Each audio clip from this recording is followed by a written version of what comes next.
Which of these two quarterbacks would you want in this year's playoffs, Brady or Trevor Lawrence? This is simple. It's like gifts. You know, remember Tickle Me Elmo? Remember that? Remember Furbies? You remember those little cute little toys? I do. And then there's a bicycle. I know how it works. You paddle the paddles and the wheels spin. Brady is a bicycle. We all seen him do it. He was winning. He was winning games when Trevor and these young boys were still getting their little Pampers changed. That's true. And now you're bringing Trevor as the little Furby up here, or the cute little toy, 3-game winning streak, and saying that you want him in a playoff game. If you say moving forward in future of my organization, it's Trevor. He's younger.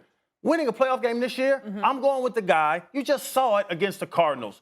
Tight game in the fourth quarter. Brady goes down. Terrible throws, but he goes down, hits an out the gauge, hits a deep comeback to Mike Evans, gets in field goal range. That's what Brady does. Playoff football, single-digit games in this fourth quarter. Brady's going to come up with it. I've never seen Trevor do it. That's true. No, Trevor hasn't done it, but Trevor will do it. You know, and I don't disagree with you, Shannon. Don't get me wrong. I don't disagree. I love the experience. I love what Tom has done in his career in the playoffs, 35-12, 7 rings. That's the reality. Those are the facts. But we're talking about this season, right? Tom is trending in the wrong direction. 7 interceptions in the last 5 games.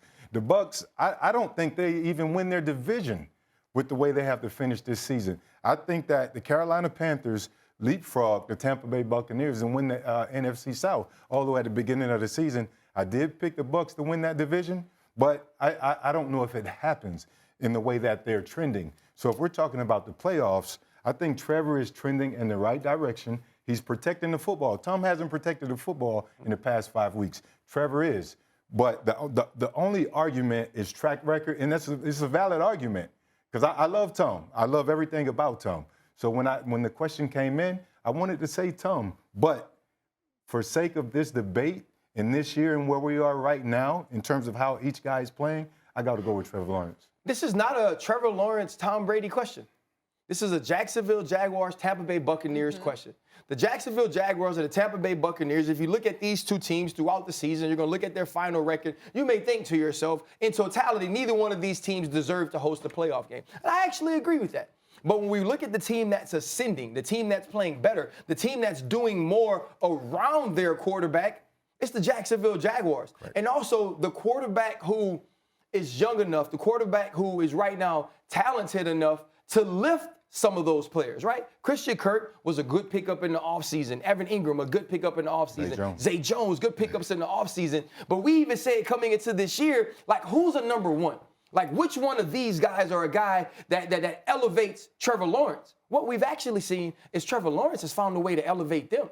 Trevor Lawrence has found a way that Evan Ingram isn't going to be a one-year contract guy going into free agency next year. That Christian Kirk has put up over 1,000 yards in the season this year with the Jacksonville Jaguars. Travis Etienne now ascending and showing us why he was the guy drafted in the first round along with Trevor Lawrence. And also a defense that's now making plays, turning the football over. It's a better team than the Tampa Bay Buccaneers. It's a team that's going to get in by ousting the Tennessee Titans in Week 18. The other thing is this. The Carolina Panthers are a team that could beat the Tampa Bay Buccaneers. They beat the Tampa Bay Buccaneers early on in the season in a game that was started by a Mike Evans drop that is very uncharacteristic of him. And then it was kind of a snowball effect. This team is playing even better right now. We may not be able to have this conversation come Week 1 because the Tampa Bay Buccaneers could be home. And it's one of those things that I never thought you'd be saying about a Tom Brady-led team, but he left New England in 2019 because they didn't have enough pieces around him. I think right now the Buccaneers, with all of the injuries they've suffered, with some of the things in the way that they're coaching offensively, they aren't putting the right things around Tom Brady either. Yes, and Bruce Arians still in that building. He needs to come talk to somebody every now and again because this team is not looking like it is, even with everything in place but Bruce. This team does not look anything like it did last season. Thanks for watching ESPN on YouTube. For live streaming sports and premium content, subscribe to ESPN+.